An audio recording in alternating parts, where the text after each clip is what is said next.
Hey Keep Austin Keto peeps, guess what we're making today? We're gonna make S.O.S. If you don't know what this is, you can either Google it or ask a friend. But in the meantime, let's talk about what ingredients you're gonna need today and get this recipe started. So we're gonna need a pound to a pound and a half of ground beef, some coconut aminos, some Worcestershire sauce. If you're not using the Worcestershire sauce, you can go ahead and double up on your coconut aminos, some glucomannan, some vegetable broth, some heavy whipping cream, cream cheese, and salt, pepper, and a few measuring utensils. So gather the items you're gonna need and come on back, let's get started. Here I've added the hamburger meat to the pan and we're gonna get that on the stove and get that cooked. Don't pre-salt your hamburger meat, wait and salt your hamburger meat closer to when it's done. It will add more flavor and keep the meat from drying out. So let's get started. Alright y'all, I know you know how to cook hamburger meat, but I just wanted to give you a quick shot of, we're right at the end of cooking the hamburger meat, and in the next minute or so I'm going to go ahead and add in the salt. I'm not going to do that anytime sooner than that, and I'm also going to drain off the liquid. So there you have it. The simplest of simple things to do, cook hamburger meat. Okay, the hamburger meat is done. We're going to go ahead and get the salt added on. And then we're going to stir that up really quickly to incorporate the salt.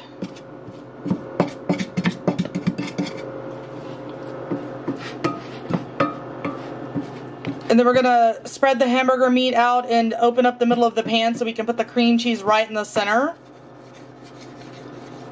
And make sure your cream cheese is room temperature. So this is going to take a little bit of time because you really want to do this on low heat. That's going to help keep your cream cheese from curdling and becoming unpleasant in the look. It'll still be edible, but just be really careful and make sure you take this time to let that soften the rest of the way in the pan. And then we'll get the rest of the ingredients in. Here's what it should look like once you've added the cream cheese in and kind of mixed it in with the hamburger meat so it can be the same temperature as the hamburger meat. The next thing we're going to add in is the heavy whipping cream. And I'm going to start with about a half a cup of vegetable broth. You can use water, you can use beef broth, whatever you want. I'm using vegetable broth. I like the flavor of that. We're going to give this a stir, get it mixed together. Don't turn the temperature up too high. I would keep it on sort of a lower temperature, under medium for sure.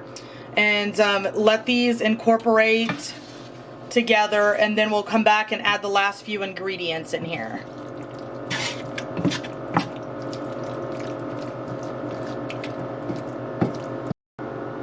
Okay, so just wanted to give you an update. I went ahead and added some more vegetable broth, and I wound up going up to 2 cups because I'm making a little extra and I wanted to add some more gravy in there. So we're going to go ahead and add in the last couple items, which is the Worcestershire sauce. Good luck saying that. We're going to add in the black pepper. I like a lot of black pepper, so we're going to get that added in. Make this recipe how you want to make it. I like a lot of black pepper in mine. And Worcestershire sauce. Again, if you don't want to use Worcestershire sauce, it's okay. You don't have to use Worcestershire sauce. Switch over to coconut aminos and reduce the Worcestershire sauce equal parts. And so this is another optional ingredient here. We're going to add some garlic granules into it as well. We're going to let this simmer for about 10 minutes or so, and then we're going to add the glucomannan in this. I want the flavors to incorporate really well into the recipe. So we'll get this mixed in here, and I wouldn't go any higher. Again, somewhere between low and medium. Don't take it any higher than that because you're gonna scorch the dish. Alright y'all, so now we're gonna add in the glucomannan so that we can get this thickened up a bit, and make sure that you sprinkle it over in a light dusting. You don't want this to go in, just don't plop it in, whatever you do. You need to sprinkle it over and then stir it in really well.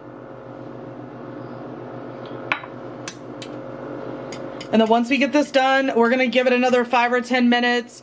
I'm still on low with this. I haven't gone any higher than, if you have numbers on your stove too. If it's between low and medium and you don't have numbers, just go about halfway or less. You don't want to go any higher than that. So Get this stirred in. We'll come back, pour this over some biscuits, and we'll be ready for dinner. Okay, the S.O.S is ready. We're gonna add that onto some biscuits that I've made here. Look at that. Yum. I have 2 different kinds of biscuits, so here's the other biscuit. Amazing. All right, guys. That's it for today. Please like and subscribe to my channel, and I'll see you again soon. Give you another shot here of the biscuits and gravy. There we go. See you soon.